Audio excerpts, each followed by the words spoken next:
집값이 너무 빠르게 오르면서 가계부채도 급증 추세를 보여왔는데요. 정부가 대출 한도를 줄이는 내용의 강력한 규제를 내놨습니다. 과연 부동산 시장에는 어떤 영향을 미치게 될까요? 한 주 동안 있었던 부동산 소식 조태현 기자가 정리했습니다.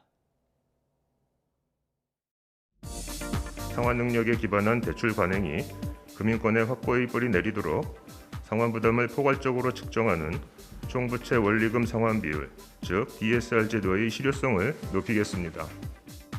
무서운 속도로 늘어나는 가계부채, 정부가 결국 칼을 빼들었습니다.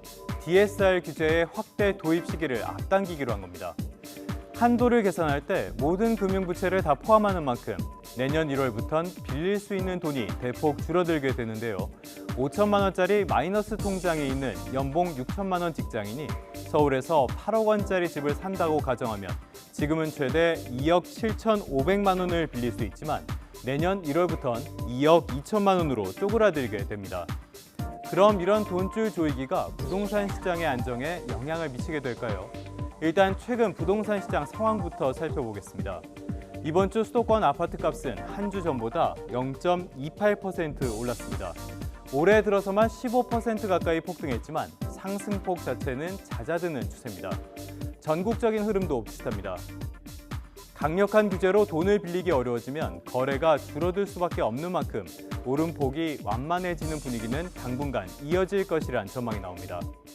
금융권으로부터 돈을 빌려서 내 집을 마련하거나 부동산 투자를 하는 수요는 확실하게 줄어듭니다. 그러니까 수요가 감소하면 거래가 감소하고 거래가 감소하면 가격에는 하락 요인으로 작용하게 됩니다. 하지만 전세의 월세화를 부추길 수 있다는 우려도 적지 않습니다. 올해 들어 8월부터 이번 달까지 서울에서 거래된 아파트 임대차 계약에서 월세가 조금이라도 끼어있는 계약의 비중은 40%에 육박하는데요. 집을 살 돈을 빌리기가 어려워지니 차라리 전세 시장에 남으려는 수요자가 늘어나면 전세난은 더 심해질 수밖에 없습니다. 임대차 시장이 급속하게 월세로 재편될 수 있다는 뜻입니다.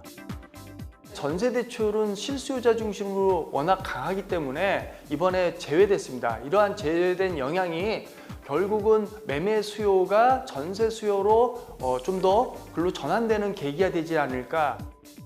부동산 시장 안정을 위해선 대출 규제도 규제지만 무엇보다 전세난 해소와 공급 확대가 시급한데요.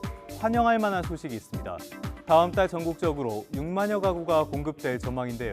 일반 분양 청약은 지난해 같은 달에 3배에 달합니다. 올해 막바지 청약이 공급 부족을 조금이나마 해소할 가뭄의 단비가 될지 주목됩니다. YTN 조태현입니다.